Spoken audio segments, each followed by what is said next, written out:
You're listening to CJLO 1690 AM right here in Montreal. I have on the phone with me Rico Banton from Jamaica. Rico Banton, what's up? Yeah, greetings, Empress Kamala. Right, my don't talk.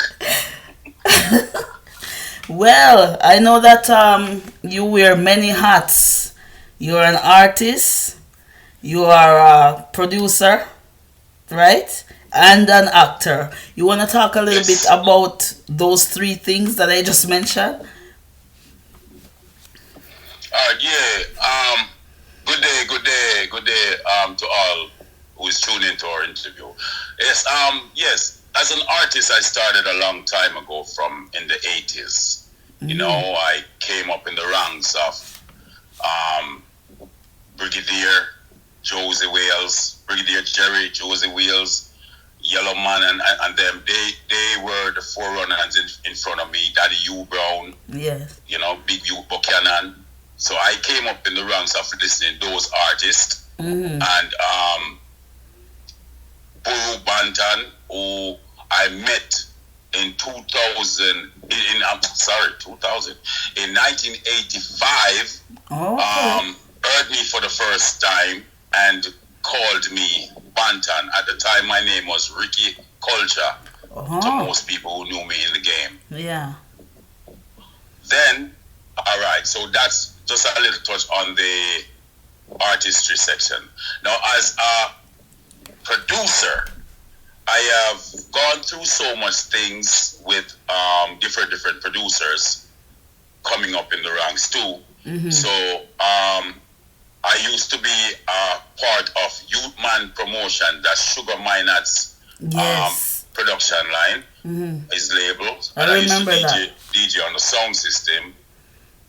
So he taught me the business of the game. Like, he saw that I was intelligent to some aspect. Mm-hmm. So he would let me be in the office at the studio to learn the paperworks, the bookwork of the business of being a artist and being a producer. Yeah. So I in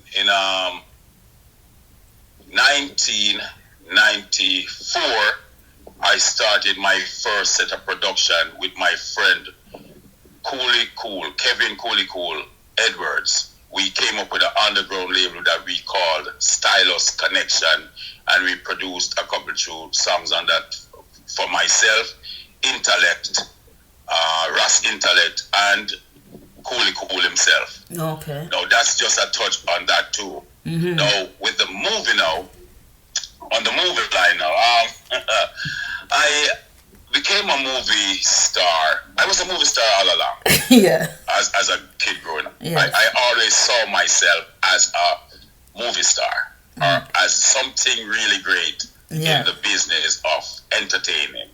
So I was already a DJ. In about 2 years ago, I was called by a friend of mine to use my home as a spot in a movie she was shooting. Yeah. Her name is Real Steel. She is a artist also, and she's also an artist on my label that I produce. That's the Executive Agenda Records label. Okay. So she asked me to use my crib for one of her scenes. Mm-hmm. I told her yes she could, and when they were shooting, one of the cast members that was supposed to turn up for a certain scene did not turn up, so she asked me to fill in. Okay. I filled in, and when the editors and the managers of the movie company, that's MSC TV Network, saw my acting for the first time and saw me, they inquired the manager inquired who I was. That's Miss Samantha Laban up there in Toronto, up there in Florida. She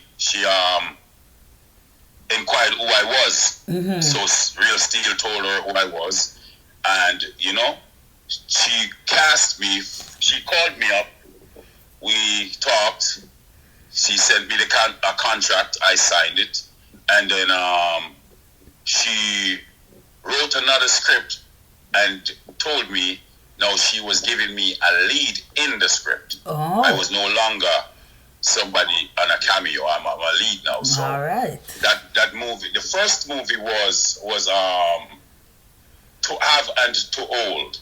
That was starred by Don Reno and Real Steel. Okay. The second movie now was The Final Hour. It's more a religious type movie depicting things that are happening around us within the religious sector, within the churches and stuff. Mm-hmm. How people badmine each other for positions, how people do different witchcraft and whatever just to gain the position in churches. Yes. How people were conniving enough to be sleeping with other church members' husbands and wives. Mm-hmm. So all that was was depicted, and it sounds like a good movie. I was one of the culprits, so I laughed. That's why I laughed. So,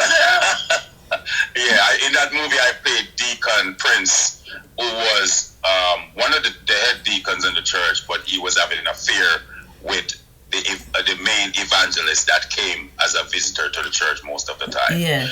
All right. So then, after that, and the bosses saw me doing that role, and I played it so well. I played a gangster role the first time. Yes. Now I'm playing a role of somebody in the church, a clergyman. So boom, it was a boss. It was a sell-off again. So the next movie, the editors wrote, they gave me a more lead spot this time, and that movie was Rootless. Oh, okay. Rootless was starred by Don Reno, Real Steel, Rico Banton, and Orain. I don't remember Orain's last name, but Orain was my sidekick in the movie. He was my second in command. Yes. Of my what you would call a network, a drug underground network. So, okay. Is your wife? Your wife so was that's just the tip of the iceberg. Your wife was a part of the movie as well, right? The Deacon movie. Yes, my wife Marciana Major was also a part of two of the movies. The Final Horror, she played my wife in that movie, and the Rootless movie, she also played my wife in that movie too. All right. So your songs are very uplifting to the youths. You always talk about poor people and upliftment of the youths. So what brought you into that? Why you create that kind of music? So I grew up in the ghettos. I born in the ghettos. I was born in Kingston, Jamaica. My mom at the time, my mom lived in Whitehall Avenue in Plum Lane.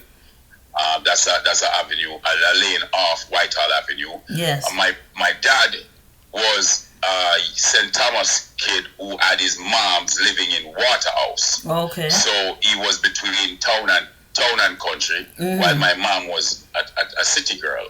So after I was born at the Victoria Jubilee Hospital, 2 years after that, they migrated to Yallis in St. Thomas, where some of my great grandmama had willed out some plots of land to my pop. Yes. So we just moved to live there. Okay. Yeah, man. So the crisis that's happening in Jamaica with the youth. No. Sorry, Mr. Kamala. Let me finish on that. So I saw a lot of things that happened within the ghettos, the inner city, the politics, tricksters that come around at every given time, every 4 or 5 years to trick the people. The people who always fall for the trick, and the pain they felt and didn't know where to direct their pain. So most of the time they direct it to each other when they should really be checking out the government and knowing that, yo, you are not doing what we put you in office to do. So we feel in the pinch and the pain of it. Yes. And because of that, no, I saw that, and from a young age, one of my first song I did in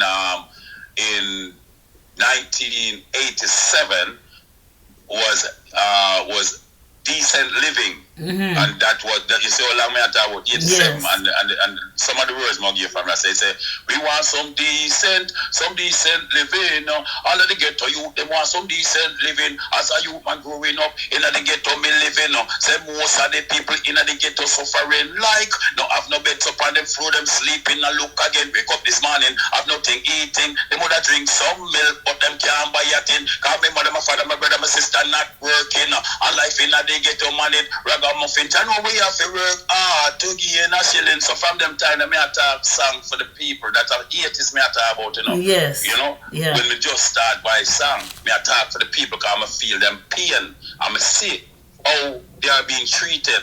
I always I try uplift them with the songs that I sing. Like you know, I'm trying to tell them there can be better.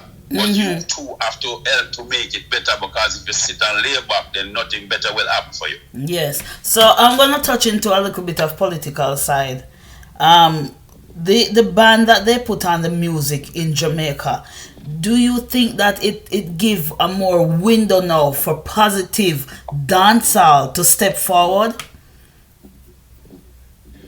You know, it should, it should. And it's sorry to say that the government, whichever one of them, had to take measures as what they are taking right now, because it has to be taken. There's no doubt about it. People live what they learn, children live what they learn, and if you keep feeding negativity to people, that's exactly what the outcome going to be, negativity. So it is great. Now, to see if it's going to uplift my type of music and put it back where it's supposed to be, it all leads back to the powers that be out there. Yes. And there's a lot of red tape and a lot of things that happen when it comes to the politics of music in Jamaica. You know, producers who still pay to keep other producers' music from being played on the radio here. Artists who does the same thing too. You know, try to blacklist another artist. Sound system men who have a name out there and think, okay, these set of people are his friends, so these are the ones he's pushing and not pushing what is relevant for the people. Because for real, you know, the music is life. Yes. Music alone shall live. Now, if music is negative, that's the type of life we want to live, and that's the music we want to live. Negative, no, negativity, straight through. No one that I don't think so. No. All right, there you have it, massive an interview with none other than Rico Banton, right here on CJLO 1690 AM on the program Done Talk. Rico Banton, you have anything to say to the Montreal people and to the listeners?